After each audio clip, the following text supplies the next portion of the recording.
Salut à tous et bienvenue dans cette nouvelle vidéo, j'espère que vous allez bien. Et aujourd'hui, je vous retrouve avec Théo de la chaîne Aventure Crypto, que vous avez déjà eu l'occasion de voir à plusieurs reprises sur la chaîne. Et l'idée de cette vidéo, c'est de traiter d'un sujet qu'on n'avait pas encore eu l'occasion de traiter sur la chaîne YouTube, qui est celui de l'argent gratuit dans les crypto-monnaies. Parce qu'il y a un adage qui dit souvent que c'est trop beau pour être vrai, et quand c'est trop beau pour être vrai, bah, souvent c'est quand même le cas, que l'argent ne pousse pas dans les arbres n'importe comment. Et malheureusement, on va dire, malheureusement ou heureusement, on verra, on va débattre ensemble dans cette vidéo, mais ce qu'on entend depuis qu'on est tout petit et ce qu'on nous explique sur les investissements de manière générale, je trouve que d'une certaine manière, on n'est pas capable aujourd'hui de vraiment l'appliquer à l'écosystème crypto. Parce que oui, dans les crypto-monnaies, il y a des choses incroyables qui sont capables de se faire. Les performances dans l'écosystème crypto, c'est quelque chose qu'on est capable de retrouver nulle part ailleurs, même pas sur le marché action, même pas dans le marché de l'immobilier. Si on regarde les performances du Bitcoin de 1 centime jusqu'à 69 000 dollars, c'est des performances juste complètement dingues. Et c'est la classe d'actifs la plus performante de toute l'histoire de l'humanité. Donc il y a des choses incroyables qui se passent et qui continueront de se passer dans l'écosystème crypto tant qu'on est encore dans un écosystème relativement jeune, on n'est pas capable de retrouver à côté. Donc le trop beau pour être vrai, je ne suis pas persuadé qu'on puisse vraiment l'appliquer à l'écosystème crypto. Et deuxièmement, l'argent gratuit, on va être amené aussi à en parler avec Théo, mais l'argent gratuit, ça existe, surtout en crypto-monnaie. C'est le cas par exemple des airdrops. Pour ceux qui ont utilisé à une certaine époque Uniswap ou OneInch par exemple, vous pouviez recevoir des Unitokens. Je crois qu'à l'époque pour Uniswap c'était 400 Unitokens et c'est à peu près 10 000 euros, moi, à l'époque, que j'avais reçu comme ça. Le One Inch, c'était pareil, tu pouvais recevoir une bonne partie en airdrop. Cosmos, ils ont fait, enfin, dans l'écosystème Cosmos, il y a eu tout un tas d'airdrops qui sont arrivés. Les forks aussi, c'est ça, hein. C'est-à-dire que si tu investissais assez tôt sur le Bitcoin, quand il y a eu le fork avec Bitcoin Cash, Bitcoin SV, tous ces Bitcoin Diamond, Bitcoin Gold, en fait, à chaque fois, on recevait des tokens comme ça gratuitement pour le coup, sans avoir réellement à travailler. Alors, à l'époque, ça valait beaucoup plus qu'aujourd'hui pour ces différents forks.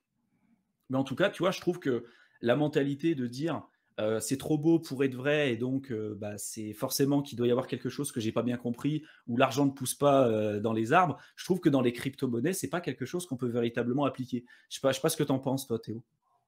Oui, bah, après, c'est vrai que comme tu l'as dit, on peut pas c'est vrai que c'est le bon sens nous dit: «Bah, c'est pas possible», mais voilà, on a vu des exemples, on a pu profiter, je pense, tous les 2 de, ouais, plusieurs milliers d'euros entre les différents forks, les airdrops qu'on peut recevoir et donc ça, c'est vraiment, 2 exemples où, pour le coup, c'est vraiment de l'argent gratuit parce que, voilà, on avait, le fait de détenir un actif, on nous donne, gratuitement et sans avoir à rien faire, un autre actif, qui a une valeur. Alors souvent, qui a une valeur inférieure au premier actif, voilà, on dédouble pas non plus la valeur, mais il y a quand même une valeur, financière attachée à ces nouveaux actifs qu'on nous donne, encore une fois, gratuitement et qu'on peut, vendre, voilà, dès le 1er jour, souvent quand on le reçoit, on peut le vendre et on peut profiter du prix de ces actifs, bon, qui est pas forcément très élevé, mais qui peut aller, voilà, de quelques euros à quelques dizaines, à avoir plusieurs, milliers, voire plusieurs dizaines de milliers d'euros pour certains Mm. swaps en utilisant, bon, ceux qui ont eu la chance d'utiliser, je pense à,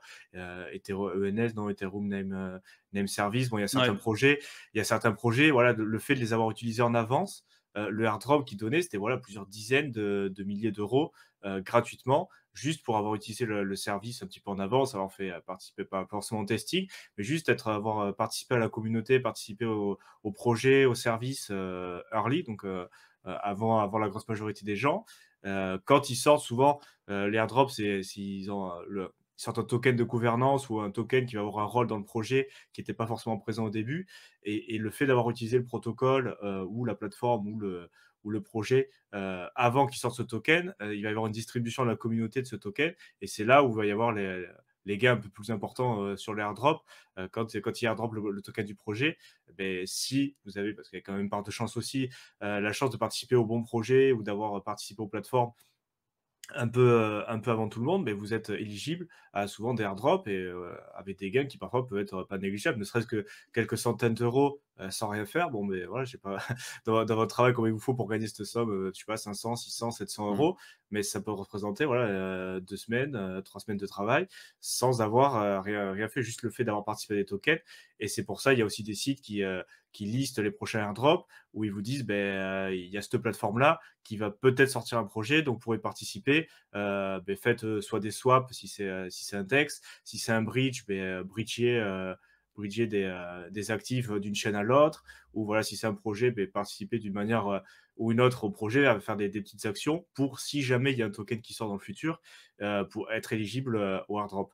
Mais pour revenir un peu au sujet initial, dans tous les cas, c'est vraiment de l'argent gratuit, et donc du coup, ça existe. Après, on peut combiner ça un petit peu aussi aux performances de la crypto. Donc celle-là, c'est pas forcément. Il y a quand même un investissement initial à mettre. Il faut quand même mettre une somme d'argent au départ, et plus on investit, forcément, plus on aura de retour sur investissement. Mais c'est vrai qu'aussi, ne serait-ce que le retour sur investissement qu'on peut attendre sur une période de 4-5 ans, c'est pour un investisseur retail, ou voilà, monsieur tout le monde qui veut investir, la crypto, c'est actuellement une des classes d'actifs où il va pouvoir potentiellement avoir plus de rentabilité, et donc pouvoir récupérer son principal, plus une plus-value beaucoup plus importante que ce qu'il aurait pu avoir sur une autre classe d'actifs. Alors, bien sûr, avec les risques, la volatilité qui va avec, mais néanmoins, le retour sur investissement, on peut pas, voilà, c'est incomparable avec 99% d'investissement que l'investisseur lambda, encore une fois, a accès actuellement.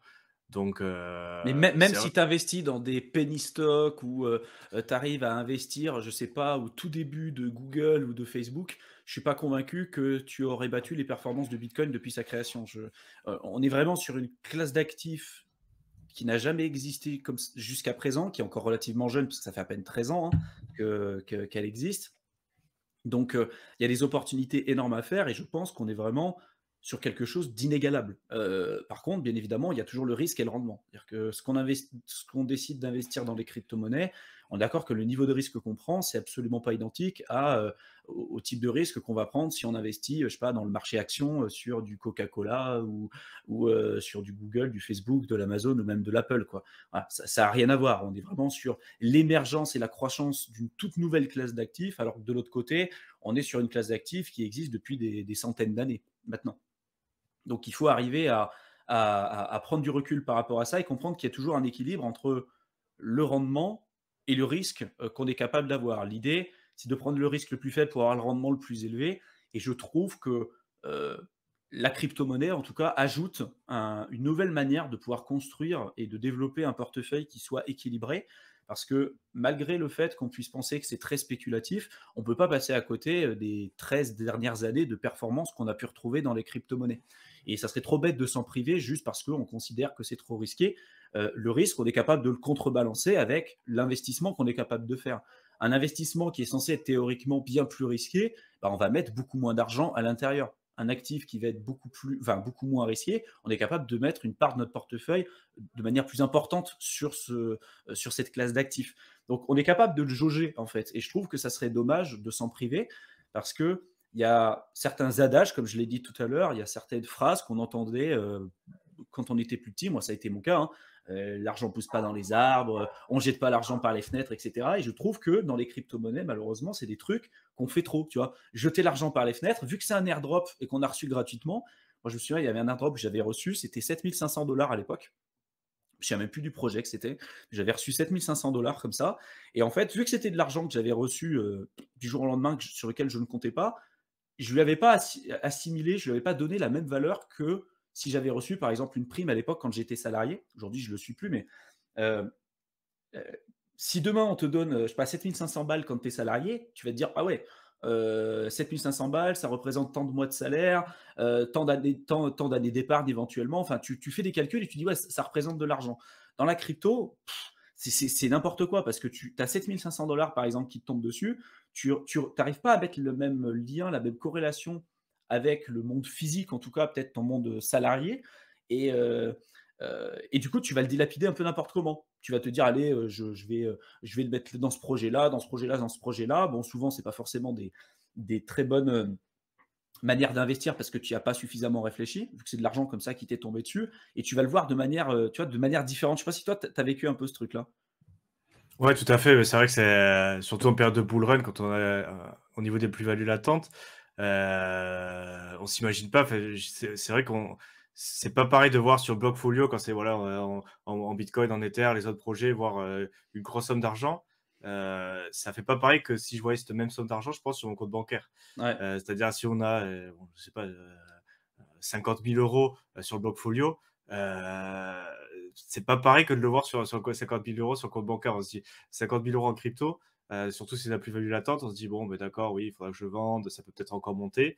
Mais on voit pas forcément tout ce qu'on pourrait faire. Enfin, moi, comme je reste souvent dans l'écosystème crypto, je me dis pas, ben, c'est vrai que 50 000 €, je peux peut-être, voilà, soit me faire plaisir, soit investir dans d'autres choses, soit, voilà, acheter une voiture, partir en vacances. Alors que c'est sur mon compte courant, tu dis, ouais, d'accord, cet argent-là, je peux le dépenser parce que tu vois les autres factures, tu dis, ah ben oui, là, j'ai dû payer cette facture-là. Donc, il y a vraiment ce côté, voilà, vie, sortir de numérique et vie réelle, quoi.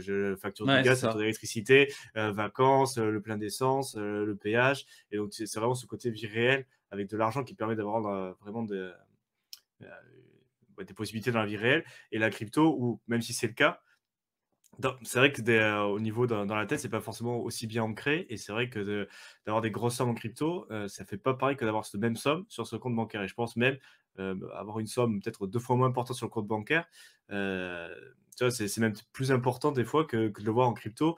Et on va y attacher plus d'importance à cet argent qu'on a gagné petit à petit au travers de notre salariat ou d'une activité où vraiment c'est temps égale temps d'argent, enfin, c'est linéaire, quoi. On passe tant d'heures, du coup, on gagne tant d'argent et cet argent-là, on l'a sur notre compte, que la crypto où des fois, on a mis peut-être voilà, 10 fois moins d'argent, mais qu'on a eu une explosion du prix et on se retrouve avec des plus-values latentes qui équivaut à peut-être 3, 4, plusieurs multiples de ce qu'on a sur notre compte courant. Et on va y tâcher peut-être moins d'importance que l'argent qu'on a sur notre compte courant, du fait Mm. qu'on n'a pas vraiment autant travaillé ou qu'on n'a pas cette notion de ben oui, j'ai travaillé tant d'heures pour avoir tant. Là, on a investi, il s'est passé des choses sur le marché, on arrive avec un résultat beaucoup plus important. Mais c'est vrai qu'il manque un peu cette notion. Enfin, moi, parfois encore, il me reste ce côté voilà, où j'ai pas forcément, je fais pas encore T'as le pas le même lien. lien quoi entre les 7 500 $ que tu as dans la crypto. Pour toi, ça n'a pas la même valeur ou la même correspondance avec 7 500 € que tu pourrais avoir dans ton compte en banque. Alors que pour autant, c'est la même chose. Bon, tu as les impôts, tu as tout ce qui va à côté, mais en réalité, c'est la même somme d'argent.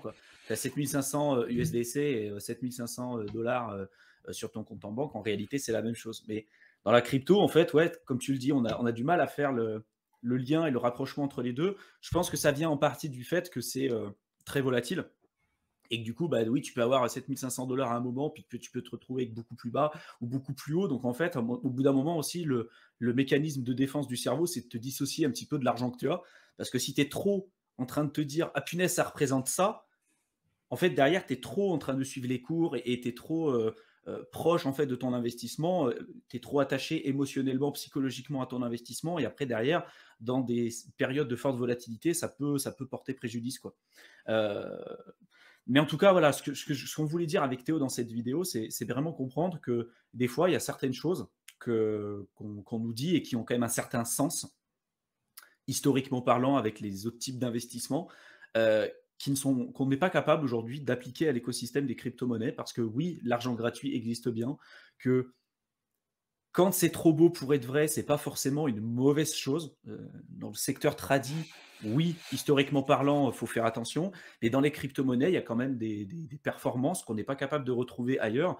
Et bah, il y a des gens, en réalité, qui ont réussi à devenir multimillionnaires en ayant investi 1000 euros. Est-ce que ça veut dire que c'est ce que vous devez rechercher? Absolument pas. Mais ça reste une réalité. Les chiffres parlent d'eux-mêmes, hein, pour le coup. Et donc, je pense que derrière, juste de rester sur une ancienne vision du monde et d'essayer d'appliquer ça à l'écosystème des crypto-monnaies, souvent ça peut nous faire perdre ou nous faire éviter de rentrer sur certaines opportunités. Donc il faut être vigilant par rapport à ça. Et voilà, c'était un petit peu l'idée de cette vidéo. Vous nous direz d'ailleurs si vous êtes d'accord un petit peu avec ce qu'on vient de dire, ou est-ce que vous avez déjà eu aussi ce genre de remarques de la part de personnes qui ne sont pas forcément dans l'écosystème crypto. Je pense que ça peut être intéressant de débattre là-dessus.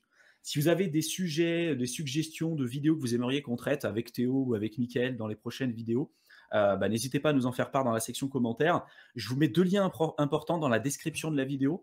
Le premier, c'est vers la chaîne de Théo, donc Aventure Crypto. N'hésitez pas à jeter un coup d'œil à sa chaîne et à vous abonner pour aller voir un petit peu ce qu'il peut proposer. Et tous ceux qui veulent aller plus loin dans l'écosystème crypto et qui veulent se former, je vous mets aussi dans la description le lien vers un programme de formation offert que vous pouvez rejoindre. Vous avez simplement à cliquer dessus, entrer un mot de passe et puis votre adresse mail et voilà, vous pourrez vous connecter sans aucun souci à votre espace membre. Je vous souhaite une excellente fin de soirée et puis ben, on vous retrouve dans une prochaine vidéo. À bientôt.